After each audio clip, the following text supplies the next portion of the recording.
আজকে চলে এসেছি নতুন একটি ভিডিওর সাথে। তো তোমরা তো বুঝতেই পারছো ভিডিওটি একটু স্পেশাল হতে চলেছে। তো অবশ্যই লাইক দিয়ে পুরো ভিডিওটি দেখার অনুরোধ করছি। আমরা যাচ্ছি কিন্তু একটা নতুন গ্রামে। নতুন গ্রাম বলতে তোমাদের জন্য নতুন গ্রাম, মানে আমার ভিডিওতে এই গ্রামের দৃশ্য কখনো দেখাইনি, তবে এন্ট্রি দিতে ভুলে গেলাম যে ভুলেই গেছি। তো চলো এন্ট্রিটা দিয়ে দিই। Welcome back to my channel. তো আমি মুমতাজ। অবশ্যই আমার ভিডিওটি দেখার শুরুতে একটি লাইক করে দেবেন। তো চলেন, লাইক তো করছেন, একটু ধীরে সুস্থে করলে হবে, কিন্তু লাইকটা করে দিলেই হবে। তো আমি কান্দি থেকে সোজা চলে যাচ্ছি খড়গ্রামে। খড়গ্রামের বাস স্ট্যান্ডও দেখে দিয়েছি, তার আগে কিন্তু কান্দির বাস স্ট্যান্ডও দেখে দিয়েছি।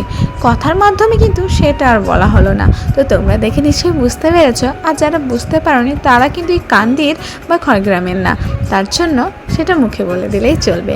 আর এই যে এই এই এই তোমরা কি দেখতে পাচ্ছ, চিনতে পারছো এই জায়গাটা কোথায়? তোমরা কি করে চিনবে? তবে যাদের খড়গ্রামে বাড়ি তারা কিন্তু চিনতে পারছো। দেখছো মাটির বাড়ি, কত গাছ, এগুলো তো কান্দিতে নেই। তাহলে তোমরা কারা কারা চিনছো এই জায়গাটা কোথায়, তারা কমেন্টে কিন্তু লিখে দিও। আর হ্যাঁ, এই যে এই দৃশ্যটা কাদের ভালো লাগে, গ্রামগঞ্জে গেলেই কিন্তু এই দৃশ্যগুলো দেখতে পাওয়া যায়। আমাদের কান্দিতে কিন্তু এই সব দৃশ্যগুলো খুব কমই দেখা যায়, আমি তো দেখতে পাই না।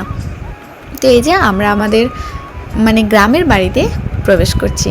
কত মাটির বাড়ি, আগে কিন্তু বেশি মাটির বাড়ি ছিল, এখন মাটির বাড়িগুলো ভাঙা দিয়ে এখন মাটির থেকে ইটের বাড়ি তৈরি হচ্ছে। আর অনেক ইটের বাড়ি এখানে তৈরি হয়েছে মাটির বাড়িগুলো ভেঙে দিয়ে। তো এখানকার মাটির বাড়ি যখন আগে ছিল, সবগুলো যখন মাটির বাড়ি ছিল, দেখতে কিন্তু অপরূপ সুন্দর লাগতো। তো এখন সেই মাটির বাড়িগুলো ভাঙা দিয়ে এখন ইটের বাড়ি তৈরি হয়ে গেছে। এই যে এবার আমি যাচ্ছি সেই আমার ছোট্টবেলার বাড়িতে। ছোট্টবেলায় এখানে কত স্মৃতি লুকিয়ে আছে। বাড়িটা একটু চেঞ্জ হয়ে গেছে, মানে বাড়ির আশপাশগুলোও চেঞ্জ হয়ে গেছে।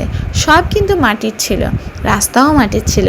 আমি যখন এখানে থাকতাম, আমি থাকতাম প্রায় মানে জন্ম থেকে 10 বছর বয়স অবধি এখানেই বড় হয়েছি। 10 বছর বয়স অবধি, তারপরে চলে এসেছি আমার কান্দিতে। আমার কান্দিও কিন্তু আমার কাছে অনেক প্রিয় একটা জায়গা। তো চলে এলাম আমার সেই গ্রামের বাড়িতে। আর দেখতে পাচ্ছ তো এখানে অনেক আয়োজন চলছে। আয়োজনটা কাদের জন্য? আমাদের জন্য? একদমই না, আমাদের জন্য তো বটেই, তাছাড়াও একটা স্পেশাল দিন আজকে আছে। কি স্পেশাল দিন তোমাদেরকে কিন্তু জানাবো, তোমরা ভেবো না যে জানাবো না। তো তোমরা কিন্তু পুরো ভিডিওর সাথে থাকো, সব কিছু জানতে পারবে। আর ওই যে কলতলাতে হাত পা ধুচ্ছে, সেটা হচ্ছে আমার ছোট আব্বু। আর এখানে দেখো আরও আয়োজন চলছে, ফল কাটা, হালুয়া, বিভিন্ন রকমের হালুয়া এখানে রেডি আছে। তো চলো, তোমাদেরকে আর করা যাচ্ছি না, আজকে বলেই দিই, এখন এবার বলেই দিই যে আজকে আয়োজনটা কিসের। আজকে আমার ছোট ভাইয়ের বিয়ের লোক আসবে, মানে আজকে বিয়ে 3 ঠন করতে আসবে। তো ছোট ভাই বলতে কোন ভাই, মানে আমার যে চাচা আছে, চাচার 2টো ছেলে 1 মেয়ে। তো 2টো ছেলের মধ্যে এই যে বড় ছেলে রান্না করছে, বাবুচি সেজেছে, বড় ভাইয়া আর ভাবি, আর ছোট ছেলের বিয়ে। তো আমরা চলে এসেছি। তো তোমরা কিন্তু এই ভিডিওর পুরোপুরি মজা নেবে, একদম ভিডিও থেকে বেরিয়ে যাবে না কিন্তু। এই যে রান্না করছে, আর রান্নাটা কিন্তু খুব ভালো হয়েছিল, আর সম্পূর্ণ রান্নাটা কিন্তু এই 2টো বাবুচি মিলেই করেছে। তো চলে এলাম রান্নার প্রসেস ছেড়ে দিয়ে একদম এদিকে। কোথায়? পুকুর পাড়ে। পুকুর পাড়টা কোথায় তোমরা জানো? দেখতে এত ভালো লাগে। এই পুকুরের হাওয়া যখন বাড়িতে, মানে পুকুর আছে বলে কিন্তু হাওয়াটা আরও বেশি জোরদারভাবে যায়। আর এইটা হচ্ছে আমাদের বাড়ি, মানে আমার চাচা করেছে এই বাড়িটা। আর ওই যে ইটের বাড়ির পাশে যে মাটির বাড়িটা আছে, ওটা আমার দাদার স্মৃতি। ও আমার দাদা থাকতে এই মাটির বাড়িটা তৈরি করেছিল, তাই মাটির বাড়িটা আর ভাঙা হয় না। আর এখন আপাতত আমার দাদিমার এই বাড়িটা। তো আমার তো এই বাড়িতেই আমার অনেক স্মৃতি লুকিয়ে আছে। আর এই যে দেখো পুকুরে সবাই স্নান করছে। আমি যখন ছোট ছিলাম এই পুকুরটা কিন্তু তখন ছিল না, আরও আশপাশে যতগুলো পুকুর ছিল সব পুকুরগুলোই ছিল। এই পুকুরটাতেও আমি স্নান করেছি ছোটোবেলায়, খুব মজা করেছি। দেখো কত হাওয়া বইছে।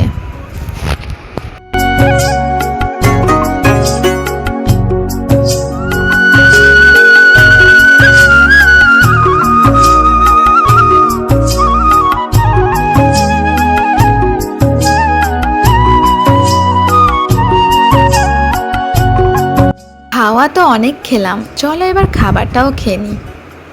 চলে এলাম খাবার খেতে।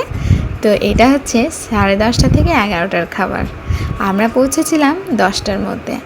তো এই যে খাওয়া দাওয়া করে নিলাম, তারপরে এটা দুপুরের মেনুতে চলে এলাম। ভাত আছে, তারপরে মাংস, মাছ ভাজা, বেগুন ভাজা, কুমড়ো আলুর ঘ্যাট যেটা বলা হলো না, বেগুন ভাজা থেকে সমস্ত কিছুই ভাজাভুজি এখানে আছে। করলা ভাজা, পাঁপড়, তারপরে আছে তোমার কোল্ড ড্রিঙ্কস, তারপরে আছে দই। আর শেষ পাতে না থাকলে কি হয়, জোয়ান, এটা তো আছেই।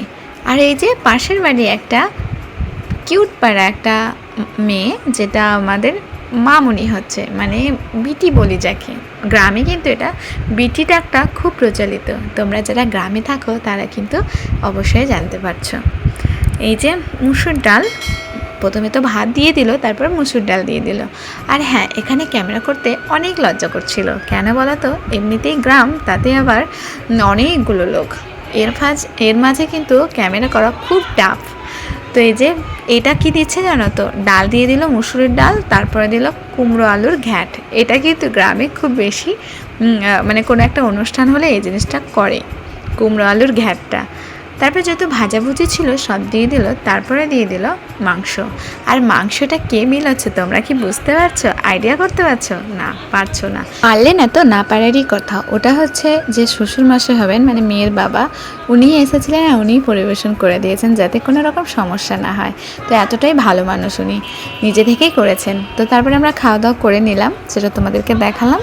তো এবার আমি খাওয়া দাওয়া করে একটু বসে গল্পগুজব করে তারপরে এই যে বেরিয়ে যাচ্ছি। আর দিনক্ষণগুলো আমি মুখেই বলে দেব, সেটা আর দেখালাম না।